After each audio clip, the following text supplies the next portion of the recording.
का गांव गोपालपुर, तहसील खरखोदा, जिला सोनीपत।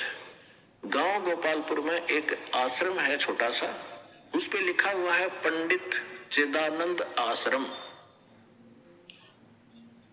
गोपालपुर।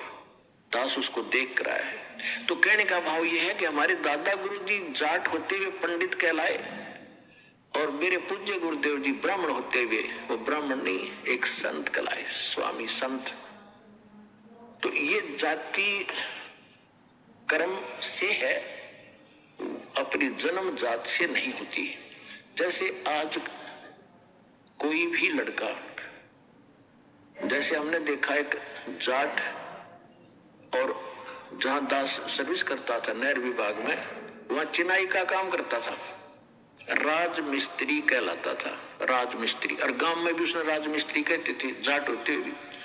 तो इसी प्रकार एक ब्राह्मण का लड़का दिल्ली में नाई की दुकान खोल रहा है, बार्बर, तो उसको राजेश बार्बर कहते हैं, जबकि वो पंडित है वर्ण से, लेकिन कर्म से वो बार्बर नाई कहलाता है। तो इसी प्रकार हमारी ये जातियां बनती चलेगी, ग्रुप बन गए। फिर क्योंकि पहले व्यवसाय परंपरागत होते थे और उसी परंपरा में विवाह होना इसलिए कंपलसरी था क्योंकि जैसे जाट की लड़की और कुमार का व्याधि, तो जाट का व्यवसाय कुछ और है और कुम्हार का कुछ और, जाते सारे बर्तन फोड़ेगी। और कुम्हार की लड़की कुम्हार के ब्याह जा तो उसको पहले ट्रेनिंग होती है उस काम की, वो ठीक जाती रलमेल हो जाती थी। इसलिए हमारा विवाह अपने वर्ण में ही अपने होना कंपलसरी था, अनिवार्य था उस समय। इसी तरह किसान की लड़की किसान के ब्याह जाती थी तो वो काम से पहले ट्रेंड होती थी, झगड़े ना बढ़ते, काम खराब नहीं होते थे। तो अब समय बदल गया है, व्यवसाय भी काफी बदल गया है, तो इसमें अगर इंटरकास्ट शादी होती है तो कोई दिक्कत नहीं, क्योंकि हम मनुष्य हैं, हम एक पिता के बच्चे हैं और हमारा एक ही उद्देश्य है, यहाँ से मोक्ष कराना और सतलोक जाना, वहां कोई झगड़ा ही कोई नहीं। तो इस प्रकार हमने इस काल के जाल को काटना है, हर तरह से इसको कंडम करना है, सच्चाई को ऊपर लाना है। तो इसलिए ये विद्या जो थी ये सीमित होकर रह गई और परमात्मा ने ये इसलिए आपको नहीं आने दिया आप तक, क्योंकि वो पीक टाइम नहीं आया था, प्राइम टाइम नहीं आया था जिसमें आपको पार करना था। वो कब करना था? परमेश्वर ने काल से कहा था, जब काल की और परमेश्वर कबीर जी की गोष्ठी हुई थी प्रथम सतयुग में, जब सारी बात हो गई कि आप किस लिए आए हो सतलोक से, अपने परमात्मा ने अपना रूप बदल रखा था, अपने पुत्र जोगजीत का रूप बना रखा था। और ये जो काल है ये भी उस परमात्मा का 17वां पुत्र है, ये उसका 17वां पुत्र है और इसने वहां गलती कर दी थी जिस कारण से इसको निष्कासित कर दिया। हमने भी गलती की थी, जितने भी प्राणी, चींटी, हाथी, मकोड़े, कीड़े, पशु पक्षी, ब्रह्मा विष्णु महेश और हम राजे महाराजे, ये सभी वहीं रहते थे सतलोक में। एक जैसा वहां पर हमारा शरीर था, एक जैसा खान पान था, एक जैसा सुख था। तो हम अपनी गलती से इस कंगाल के साथ आ गए। यहाँ कुछ भी चीज पूरी नहीं, हर समय हर एक चीज का भाव रहता है। मार मार एक रोटी का काम पूरा ना होता सारे जीवन में जीव का। पशुओं ने देख ले, उसके पीछे भाग रहा है उसको खाने के लिए, इनसे पशु जैसे पशु है दूसरे शाकाहारी, वो सारा दिन घास चर चर के खाएं जार निकालें जार, खाएं जार निकालें जार, मर जाओ। क्या यही जीवन है? सतलोक में सारी सुविधाएं हैं, जो खाओगे वही बॉडी में हजम होता है, ना कोई टट्टी ना पेशाब, उसमें कुछ नहीं होता ऐसा गजब का, ना कोई। अब सुता उठते आदमी फ्रेश होता है, फ्रेश होते सबसे पहले टट्टी मास दे है। तो यहाँ तो ऐसा ही रहेगा। तो वहां चलेंगे हम जहाँ सारा सुख है, इतना सुंदर शरीर कभी व्यर्थ नहीं होते, वहां कोई बकवास नहीं आती, मन में दोष नहीं होता। जब आत्मा निर्मल हो जाती है, विकार होते ही नहीं, बकवाद करने की इच्छा ही नहीं बनती। तो ज्ञान से अब परमात्मा ने ये शिक्षा इसलिए दी हमारे को कि हम जो मैं बताऊंगा, परमात्मा ने कहा था कि जो ज्ञान हम देंगे फिर हम अपना एक दास बेचेंगे। वो तो ज्ञान परमात्मा 600 वर्ष पहले सतगुरु रूप में दे गए थे, कबीर भगवान कबीर वाणी के माध्यम से। कबीर सागर, कबीर बीजक, कबीर शब्दावली, कबीर साखी, इस तरह उन्होंने कई भागों में बांट रखा है, बाद में प्रिंट करने वालों। बाकी ये सभी कबीर वाणी है, जिसके विषय में गीता अध्याय नंबर 4 के श्लोक नंबर 32 में कहा कि परमात्मा स्वयं अपने मुख कमल से जो ज्ञान देता है उसमें यज्ञ यानी धार्मिक अनुष्ठानों की जानकारी विस्तार के साथ बताता है, और उसको जानने के बाद सब कर्मों से मुक्त हो जाता है। चौथे अध्याय के 34वें श्लोक में कहा कि उस ज्ञान को तत्वदर्शी संतों के पास जाकर समझ। तो कहने का भाव यह है कि परमात्मा ने 600 वर्ष पहले आकर ये तत्व ज्ञान बताया था। तो जब काल से बात हुई थी और परमात्मा अपने जोग जीत पुत्र के रूप में आए थे, जब काल के लोक में प्रवेश किया, किस लिए आए थे?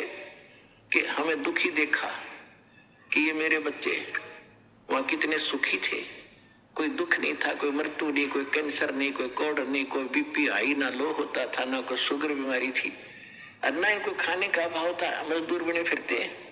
काल ने हमारे को कितना मूर्ख बना रखा है। किसी के पास थोड़ा सा पद मिल जाता है तो नीचे वालों को इतना दबा के रखता है, सब अपने कर्म फोड़ता सारा दिन, उनकी आत्मा दुखा के। चाहे कोई फैक्ट्री मालिक है, चाहे कोई IAS IPS अधिकारी है, या कोई डॉक्टर इंजीनियर जज है, ये नहीं देखते तुम कर क्या रहे हो, ज्ञान नहीं है, किसी की आत्मा दुखावे।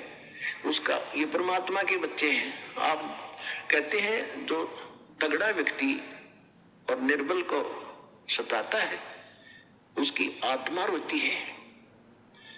आत्मा रोती है क्योंकि वो मुकाबला तो कर ही नहीं सकता किसी भी तरीके से। ताकतवर मीन जैसे कोई पद की ताकत है, पोस्ट की ताकत है, या वैसे अपने कोई घर कबीले में घने व्यक्ति हो जाए उनकी ताकत है, स्वयं बलशाली है, तो इस तरह का व्यक्ति गरीबों को सताता है, अपने से नीचे वालों को इतना तंग करता है कि जितना वो कर सकता है बिना ज्ञान के। तो यहाँ परमात्मा ने आके बताया है कि कबीर गरीब ना सताइए, जाकी मोटी हाय, और बिना श्वास की जीव से लो भस्म हो जाए। देखो कहते हैं गरीब को ना सताना, आपकी ये हालत हो जाएगी, क्योंकि वो तो जीवित श्वास है, आत्मा से उसका कनेक्शन है, रो रहा है, उसकी आत्मा दुखी है, तो उसको जरूर प्रतिफल मिलेगा, 2 दिन पीछे मिल जाएगा। उदाहरण दिया है कि जैसे पहले एक धौंकनी होती थी, पशु के चाम की बनाई जाती थी, और लोहार और सुनार लोग उसी का प्रयोग करते थे।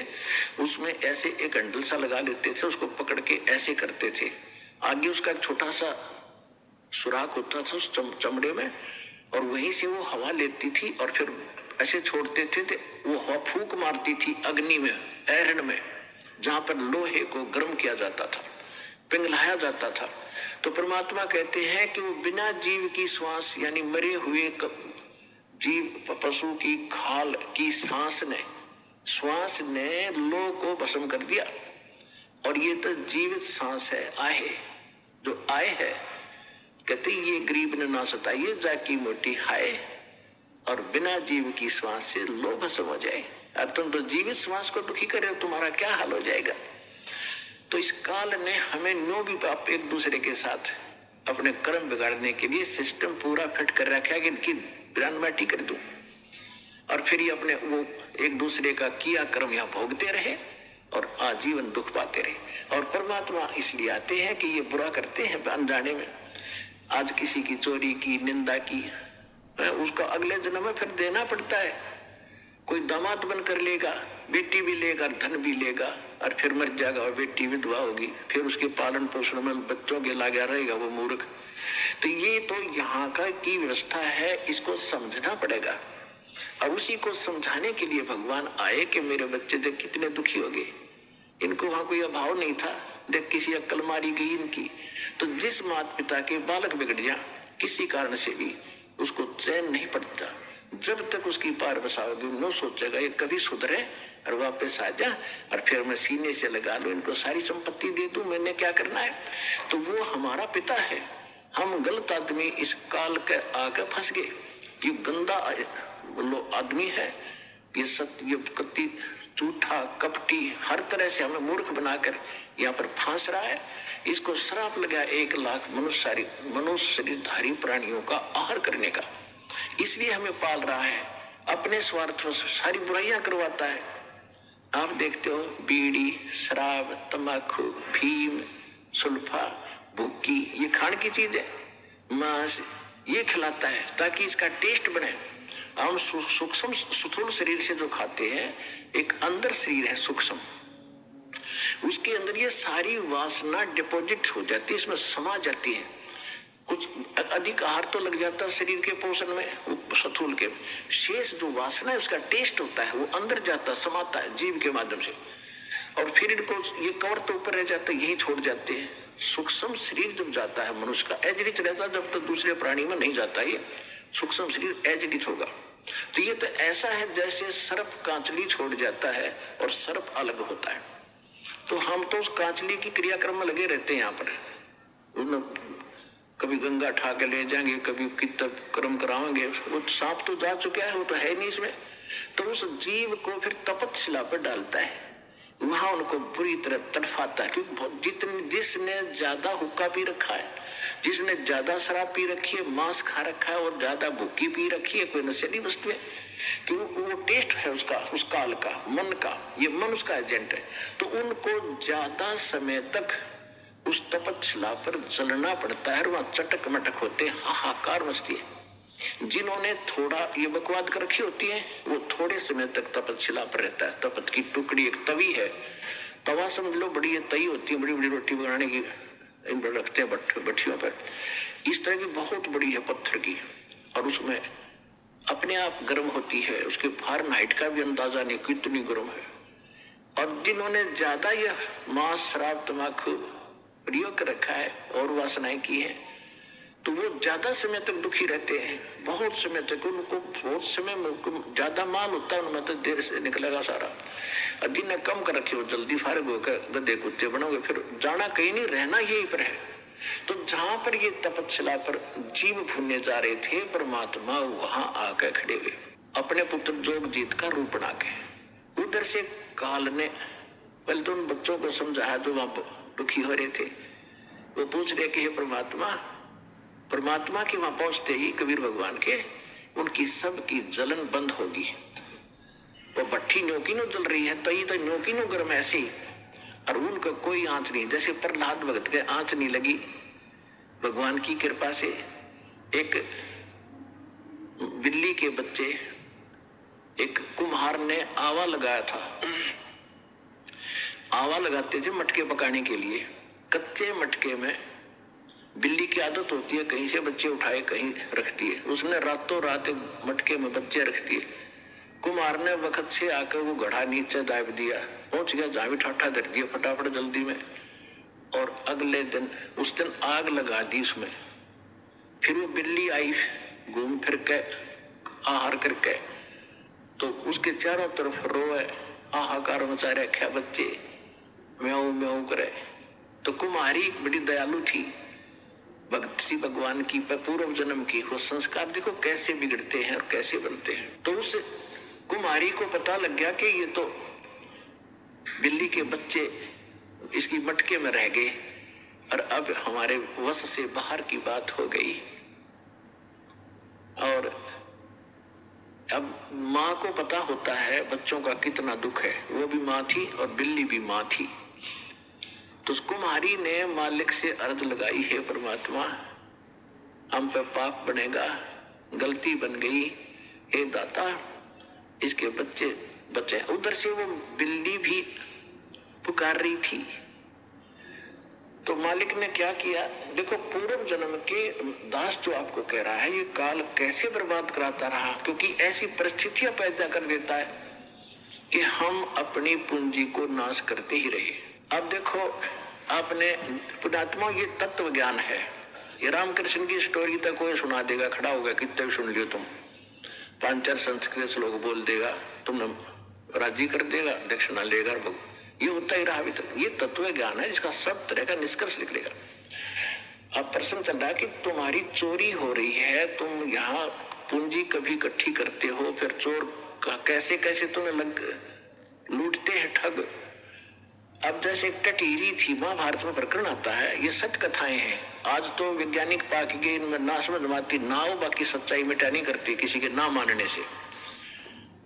महाभारत में एक कहानी आती है कि एक टटीरी पक्षी है, टटीरी, उसने कुरुक्षेत्र के मैदान में अंडे उत्पन्न कर दिए। जमीन पर पैदा करती है वह अंडे, और उधर से क्या हो गया, महाभारत के युद्ध का समय वही उसी दौरान खड़ा हो गया। चारों तरफ से, दोनों तरफ सेना खड़ी होगी, आन लगी। तब उसने देखा है तो कमाल हो गया, तेरे बच्चे मारे जाएंगे, घोड़ों के, हाथियों के पैरों के नीचे, रथों के नीचे आके कट जाएंगे। तो उसने भगवान से अर्थ लगाई, हे परमात्मा मेरे बच्चों की रक्षा करना।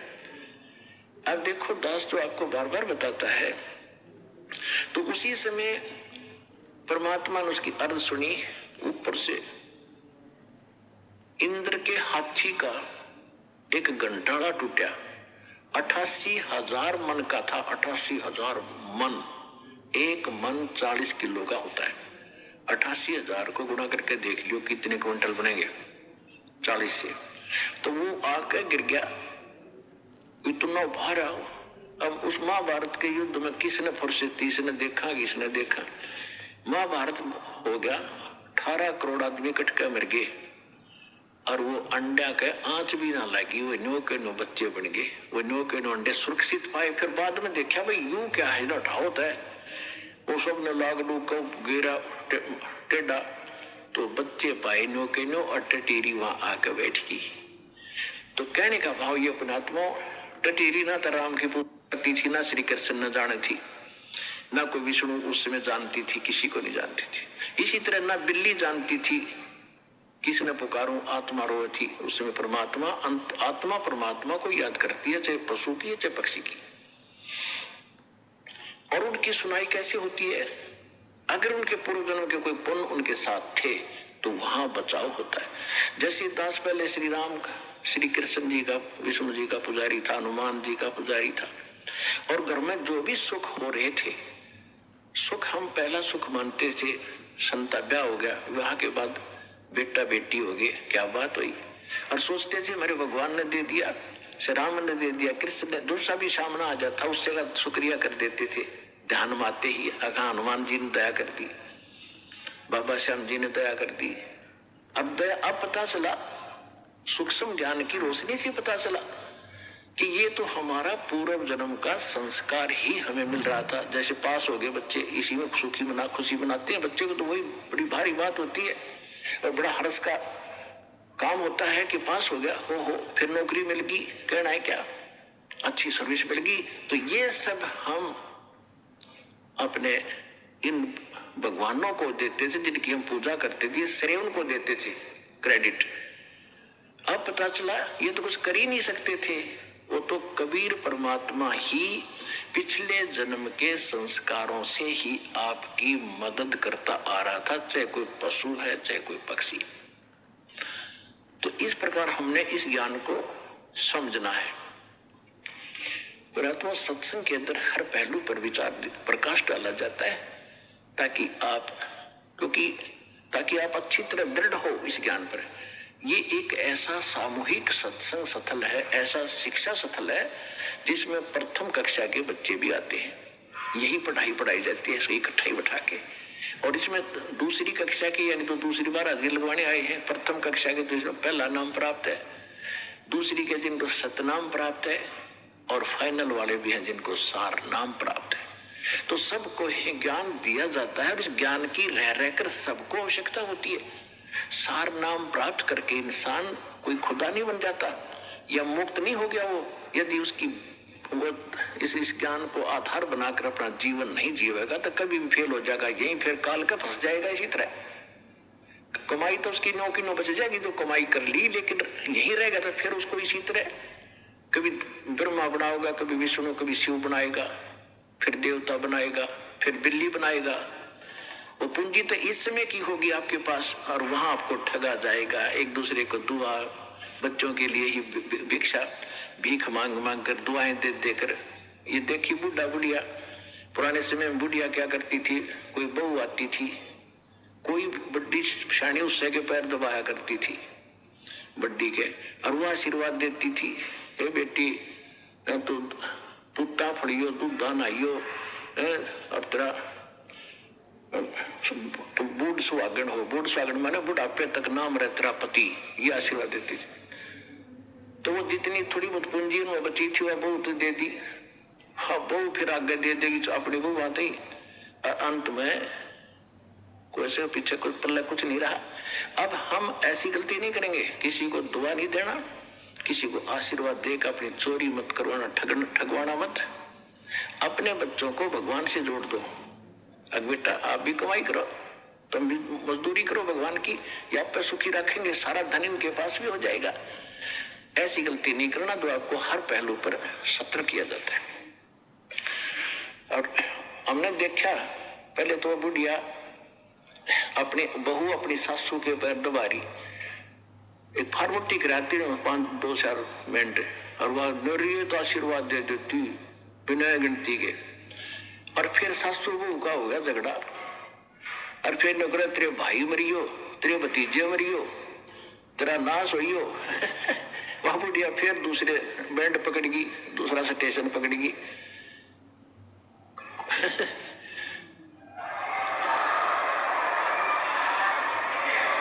तो 9 प्लस माइनस करके कुछ तो दुआ में खोए, कुछ बद दुआ में खो दिया। बुढ़िया गुतरी बन गई, गदी बनकर घूमे, फिर अपना खाली होगी। तो ये वो चोरी हो रही है, और उसको जगाने के लिए परमात्मा ने पहले तो मालिक आए स्वयं, गांव गांव में नगर नगर में कहीं खड़े हो जाते थे, डंडोरा लेकर एक तारा एक सुनाते थे। अब जो प्रसंग चल रहा था वहीं आते कि जैसे वो बिल्ली के बच्चे जो थे आवे में, और बिल्ली चारों तरफ रो रही थी, हाहाकार मचा रही थी। उधर से प्रहलाद भगत भी एक ऐसे पिता का जन्मा था जो कति नास्तिक और खुद भगवान बना बैठा था, लेकिन वो पिछले संस्कार का बालक था। कभी इसी जन्म में उसने भक्ति की थी, वो भक्ति की अब तभी तक कसक उसमें थी। राक्षस परिवार में भी जन्म लेकर उसमें भक्ति की आस्था थी। तो पिछले जन्म का पुण्य कर्मी प्राणी था, और उस पिछले पुण्य से ही उसकी कबीर परमात्मा ने ही नरसिंह रूप धारण करके उसकी मदद की थी। इन विष्णु वैष्णु का व्योत नहीं था। अब धीरे धीरे आपके प्रकाश में आएगी सारी कहानी। अभी तेने मूर्ख बना रखा था, हमने सिर्फ एक स्टोरी सी बनाकर छोड़ दी थी, कथा सुना दी थी। प्रहलाद को क्यों बचाया, अन्य को क्यों नहीं बचाया कभी ऐसा? अरे यहाँ सबको बचाएंगे, जो जो नाम ले रहे थे हम तारे सामने दिखा दूंगा, कितने रक्षा कर रहे परमात्मा, पल पल में कर रहे हैं। ऐसी ऐसी दुर्घटना सुनाते हैं बच्चे, ऐसी ऐसी परिस्थितियों में परमात्मा मदद करते हैं। अब प्रत्येक के साथ कर रहा है। वो पिछले जन्म के थे, अब ताजे और बना दिए हमने, अब इनसे भी साथ होगा भगवान, इनके प्रतिफल भी आपको देना शुरू कर देगा।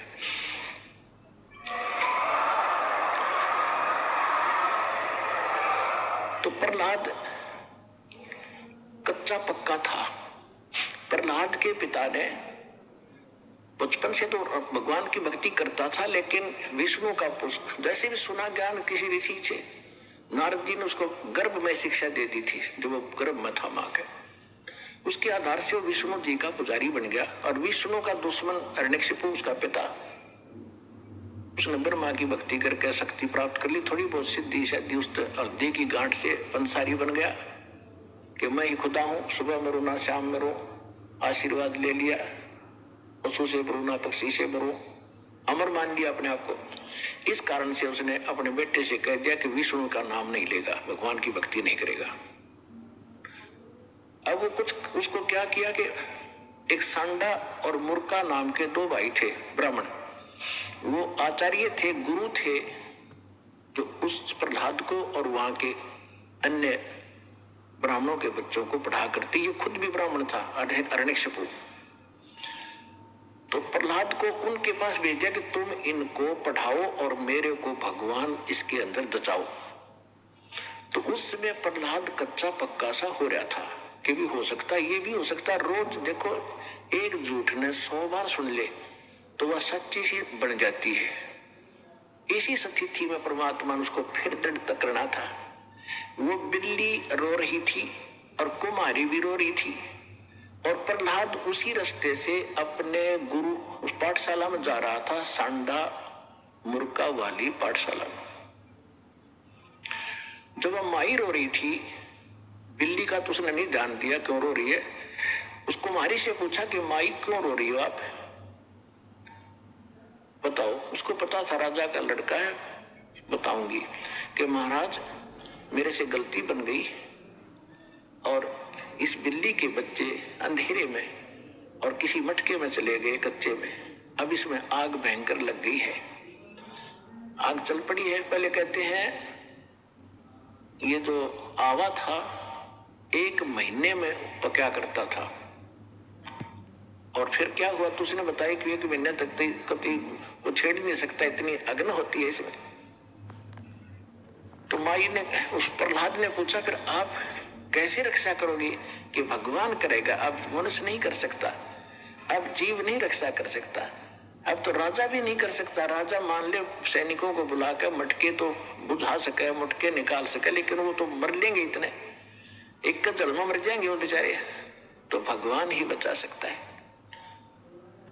क्या माई भगवान विष्णु जिससे भी भगवान है, यानी क्या माई भगवान इतना ताकतवर है कि वहां भी रक्षा कर देता है? कहां बेटा, हाँ महाराज परमात्मा इसीलिए कहते हैं। कहने लगा माई जब तुम ये आवा तुम्हारा पक जावे, तो उसने पूछा क्या तुझे विश्वास है माई कैसा होगा? कहा मुझे पूरा विश्वास है अपने भगवान पर। तो उसने प्रहलाद ने कहा कि जब तुम्हारा ये आवा पक जावे, ये किल भट्टे मटके पकाने का भट्ठा, उसको आवा बोलते हैं, पूजा आवा, तो जब ये पक जाओ तो मुझे बुलाना, उसके बाद इसको खोलना, और यदि ये बच्चा जीवित भागे तो मैं भी इस भगवान के अतिरिक्त किसी को मानूंगा नहीं, किसी की भी, और नहीं तो माई खबरदार आज के बाद तूने राम का नाम यहाँ पर ले दिया, मेरे पिता का नाम दिया करो। उसका रंग चढ़ गया था थोड़ा सा, तुझे मालूम नहीं मेरे पिता को पता लग गया तेरे को जान से मरवा देगा। तो माई कहने लगी मुझे मालूम है लेकिन मेरी मजबूरी है, आपके पिताजी भगवान नहीं है और इनको नहीं बचा सकते, मेरा भगवान बचाएगा। इस कारण से क्या हुआ, परमात्मा ने ऐसी अगले ही दिन ऐसी ठंडी हवा चलाई, वो तो लीला थी दाता की। 3 दिन के अंदर, पहले एक महीने में पकता था, 40 दिन में, 3 दिन में आवा पक कर तैयार हो गया और आग बुझ गई, कति ठंडी हो गई। अब राजा के लड़के का आदेश था, जब प्रहलाद आया पाठशाला में जाने के लिए, कहा महाराज आज आवा मालिक की दया से 3 दिन में पक गया, आज हम इसको खोलेंगे। प्रहलाद वहीं बैठ गया, अब खोलो। वो निकाला, एक मटके में जिसमें वो बच्चे थे उसका अग्नि की आंच भी नहीं लगी थी, नू का नू कच्चा था, बच्चे सुरक्षित थे।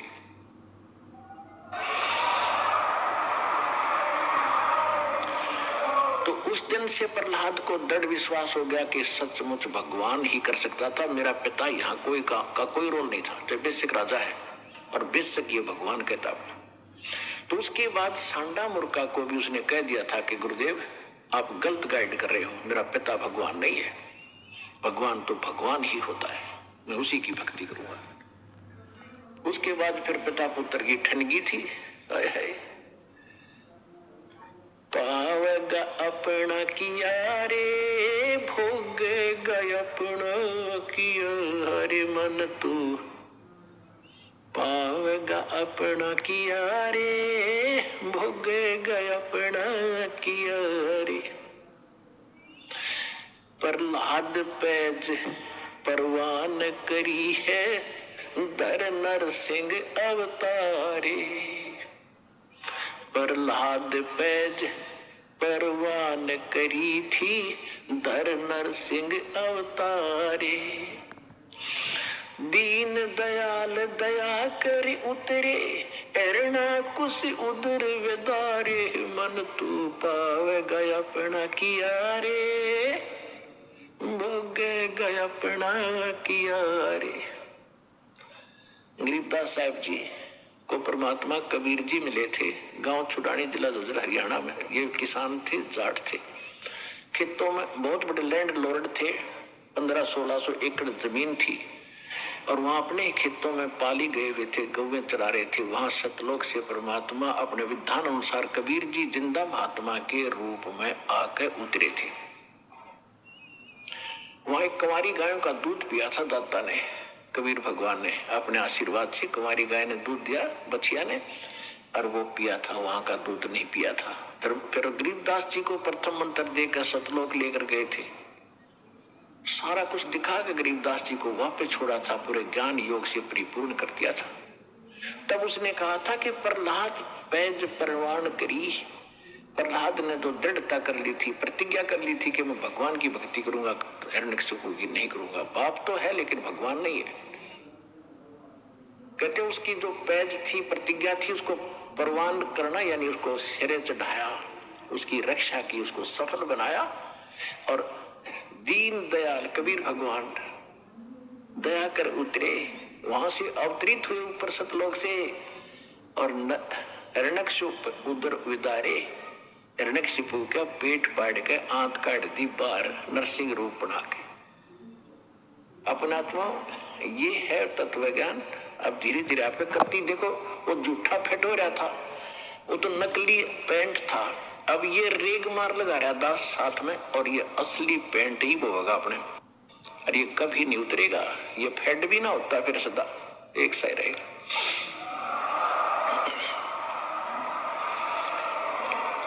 अब प्रश्न चल रहा था, कबीर परमात्मा जोगजीत रूप में वहां खड़े हैं जहां पर वो जीवों को भून रहा था। उनके जाने से वो तपस्या पे बिल्कुल आंच बंद होगी, जैसे बिल्ली के बच्चों के आंच नहीं लगी, सारे और मटके पक गए। टटीरी के बच्चे वहां बचा दिए जाता ने 100 प्रिय कारण बना के, कहते 100 छलछिद्र मैं करूं अपने जन के काज। हिरण्यकशिपु जो मार दूं मैं नरसिंह दर का साज, कबीर परमात्मा कहते। तो वो जब उनको आंच नहीं लगी, अग्नि कुछ दुख नहीं दे रही थी, सब शांत होकर बैठ गए उस तपस्या पे। वहां पर पंडित जी भी थे, ऋषि भी थे, उनके सागिर चेले भी थे, जिनको वो मूर्ख बनाकर वह भक्ति फैला रहे थे, सारे वहीं जल रहे थे, गुरु भी शिष्य भी। तो परमात्मा वहां खड़े हुए, उनके जाते ही वो जलन बंद होगी। जब जैसे किसी के सिर में दर्द है, पेट में दर्द है, कितना प्यारा आदमी दूर बैठा और बोलने जी नहीं करे, नहीं दिल करेगा। जब वो पीड़ा खत्म हो जाएगी फिर कुशल मंगल पूछेगा, प्यार से बोलेगा। इसी प्रकार जब परमात्मा ने उनका वो संकट खत्म कर दिया, आंच की जलन बंद कर दी, सारे बैठ के आराम से और उस अग्नि में बात कर रहे हैं बैठे बैठे। परमात्मा उनको सुन, उनने पूछा कि हे भगवान, हम कौन से पाप का दंड भोग रहे हैं? क्योंकि ब्राह्मणों को इतना ज्ञान तो हो ही जाता है, कर्म का ही दुख, कर्म से ही सुख होता है। तो परमात्मा ने बताया कि ये कर्म तुमका यहाँ का नहीं है, ये तो तुमने ऊपर करा था सतलोक में, वहां तुमने गलती की थी मुझसे, भगवान को छोड़कर तुम शैतान के साथ आ गए यहाँ पर, या तो यही करेगा तुम्हारे साथ ही। कोई जीव सुखी है, ये फूले फरे, कोई मंत्री बन गया, प्रधानमंत्री बन गया। परमात्मा कहते सारी पृथ्वी का भी राजा बन जा। चक्रवर्ती राजा बोला करते थे, उसको चकवे राजा बोलते थे, चकवे। तो परमेश्वर ने बताया कि जो पूरी उदय अष्टवित राज चले थे, ऐसी जन ठुकराई और चुन ईश्वर कल्प करी, राज खोज न पाया राई। वो पृथ्वीपति चकवे गए, पूरी पृथ्वी के राजा चक्रवर्ती, उनको संत भाषा में चकवा कहते हैं, चकवे राजा, जिसका पूरी पृथ्वी पर शासन हो।